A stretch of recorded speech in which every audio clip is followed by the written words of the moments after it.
নমস্কাৰ সকলোকে স্বাগতম জানাইছো মোৰ অন্য এটা ভিডিঅলৈ। আজি মই লোকেল মুৰ্গী মাংস লগত কচু নৰসিংহ পাত আৰু মছন্দৰী দিয়া এটা ৰেচিপি বনাইছো, তাকে আপোনালোকৰ আগতো শ্বেয়াৰ কৰিবলৈ ললো। আহকচোন কিনো বনাইছো জানিবলৈ ভিডিঅ'টো মাজলৈ যাওঁ আৰু সম্পূৰ্ণ জানিবলৈ ভিডিঅ'টো শেষলৈকে চাই থাকিব।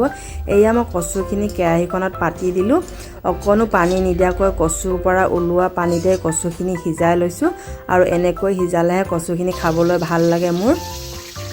আৰু কেৰাহীখন পাতি ললো, খৰি জুইতে বনাইছো। 1 কিলা তেজপাত, এটা শুকান জলকীয়া আৰু 2টা পিয়াজ দি দিলো। এইখিনি ভালকৈ ৰঙচুৱাকৈ ভাজি লম। নিমখো দিছো।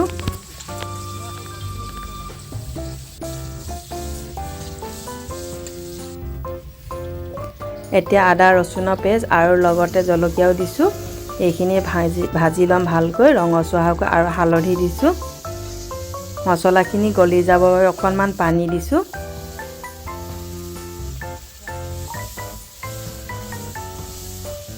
আৰু মছলাখিনি ভজা হৈ গৈছে আৰু এতিয়া মাংসখিনি দি দিলো। মাংস আৰু মছলাখিনি ভালকৈ মিলি যোৱাকৈ ভাজি লম। ইয়াৰ পাছতে ঢাকনখন লগাই দিম।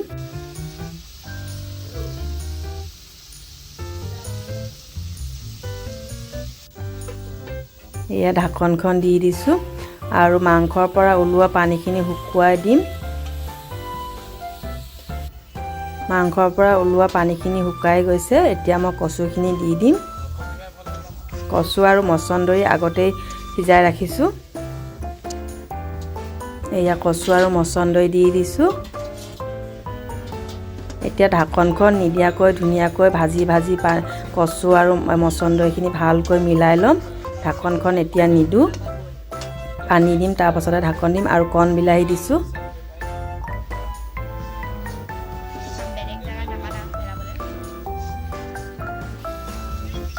আৰু নৰসিংহ পাতখিনি এতিয়া দিছো। নৰসিংহ পাতখিনি এনেকৈ দি দিছো।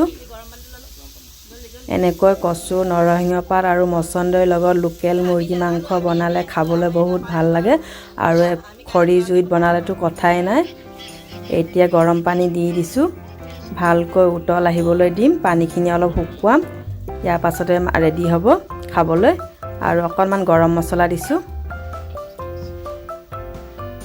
এতিয়া ঢাকনখন দি ভালকৈ উতল আহি পানীখিনি শুকুৱাই দিম। এয়া পানীখিনি শুকাই গ'ল, মাংস ৰেডি হৈ গ'ল আৰু এতিয়া ধনিয়া পাত দি দিছো। ভিডিঅ'টো যদি চাই ভাল লাগিলে এটা লাইক, কমেণ্ট আৰু শ্বেয়াৰ কৰিব। যিসকলে মোৰ ভিডিঅ'টো নতুনকৈ চাইছে ছাবস্ক্ৰাইব কৰিব বুলি আশা ৰাখিলোঁ। আজিলৈ আহোঁ। ধন্যবাদ।